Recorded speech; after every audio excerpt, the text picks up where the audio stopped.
It's Monday, 26th of January, and here are some stories that made it to the top on the news dailies.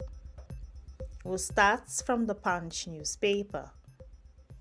On the Punch newspaper this morning on the bottom surface, we have 2027 battle, Kano earthquake as Yusuf dumps opposition for APC.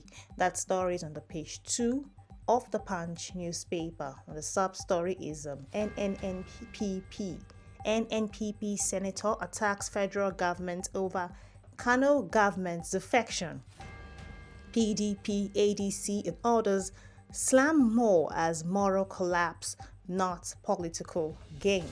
And that story, you will find it on the page 2 of the Punch newspaper. Going down, we have an NDLEA nabs Brazilian lady with 3 billion naira heroin at Abuja airport. If you want more of that story, they're on the pages 1 and pages 5 of the Punch newspaper. We have the picture story of the Brazilian lady that was nabbed, and this is a serious issue. And going down, we have minority caucus house clash over tax law probe. That story is sitting right on the page 2 of the Punch newspaper. Suspected kidnappers kill police inspector during rescue operation in Oyo State. And that story is on the page 4 of the Punch newspaper. Tinubu shell in high-level talks over $20 billion Nigerian investment. And the story is on the page 16 of the Punch newspaper. Going up, U.S. exports to Nigeria jump 60% amid Trump tariff. The story is on the page 15 of the Punch newspaper. Discos rejects federal government's free meter plan, and that story is on the page 18 of the Punch newspaper.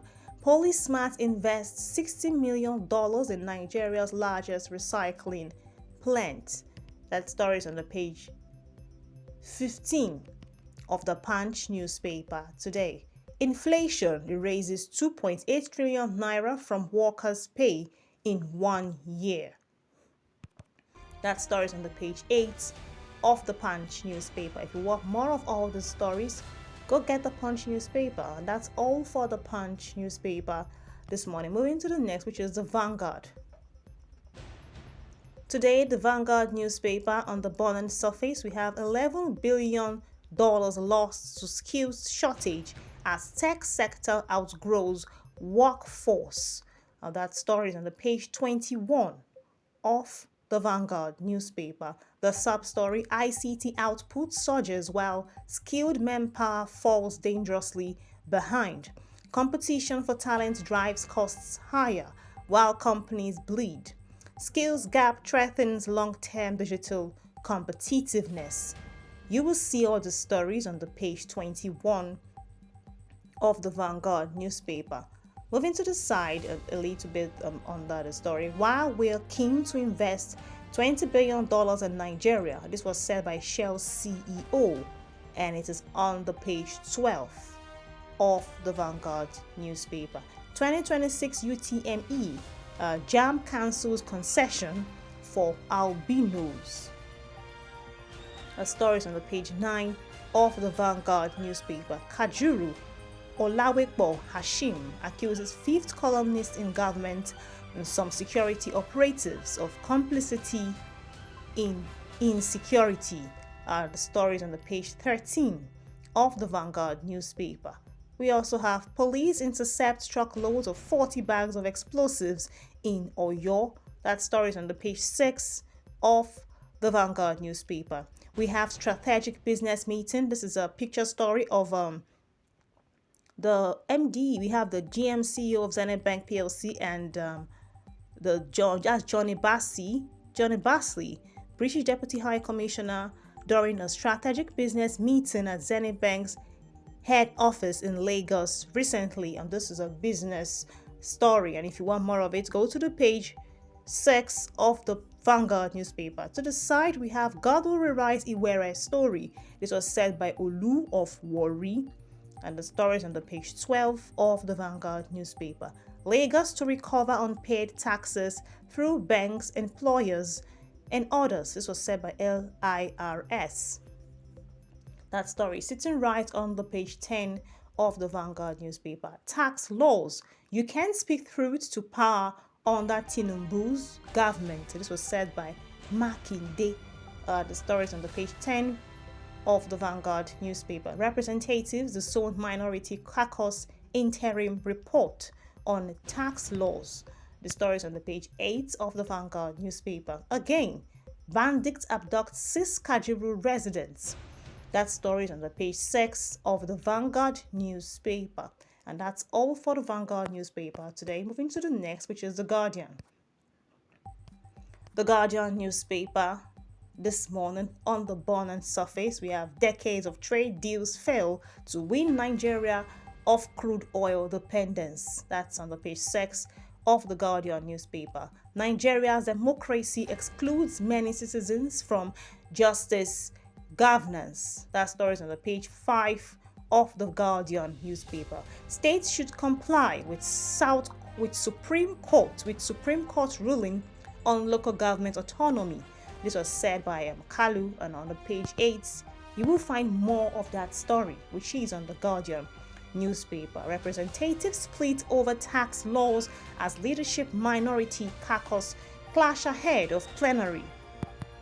That story is on the page 6 of the Guardian newspaper. How Olubadan, Oni, Olugbon, and others secured pardon for Igboho.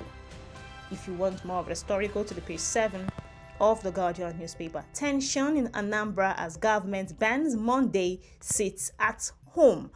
That story is on the page 8.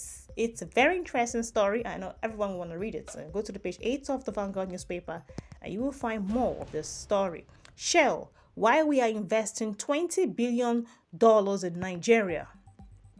That story is on the page 5 of the Vanguard newspaper. Beside the stories, we have Minister of Education. That's a picture story. Dr. Maruf Olatunji Alausa left Governor Chief Executive Owando PLC.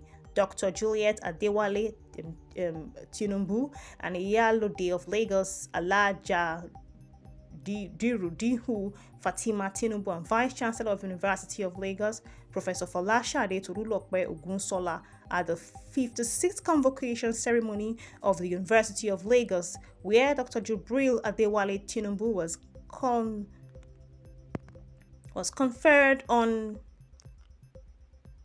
honorary doctorate in Lagos. And another story, we have Unilag honors Wale Tinubu for contributions to national building.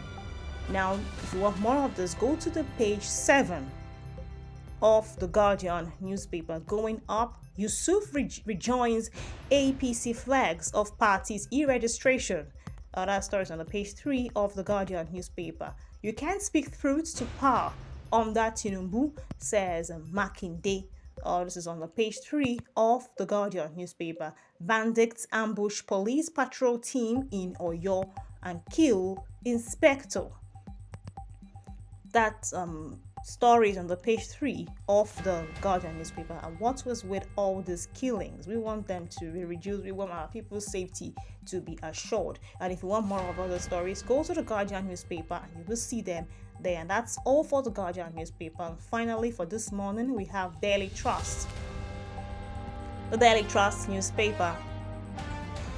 Today on the burning surface, alleged coup. Military hands over report to Tinubu. And we have that story on the pages 4 and 5 of the Daily Trust newspaper. Kaduna abduction. 166 still in captivity 1 week after. 1 week after. We really want a productive change. We want these people to be released. We want their safety to be assured. We are really begging. This story, if you want more of it, go to the page 7 of the Daily Trust newspaper. How snake killed teacher at dilapidated FCT school. This is terrible. If you want more of the story, go to the page 24 of the Daily Trust newspaper. Impeachment plot. NASSR should take over Rivers Assembly duties. That story is on the page 13 of the Daily Trust newspaper. Kano governor defection puts deputy on the spot. That story is on the page 6 of the Daily Trust newspaper. Going up, 2027, dropping Shettima risky for APC. This was said by Musawa. And on the page 12, that story is sitting right on the Daily Trust newspaper. Troops arrest 65-year-old woman supplying drugs to Boko Haram. That story is on the page 7 of the Daily Trust newspaper. How withholding tax enforcement spiked banks' charges. That story is on the page 40 of the Daily Trust newspaper. We also have the picture story of Dame Dame Dr. Adora Omoji OON, GMD CEO Zenith Bank PLC, and Johnny Baxa, British Deputy High Commissioner, during a strategic business meeting at Zenith Bank's head office in Lagos recently. This is a business story. It's on the page 2 of the Daily Trust newspaper. And that is all for the Daily Trust newspaper this morning. And that wraps up our newspaper review for today. And if any of the stories from any of these papers catches your attention, please pick one of them and read.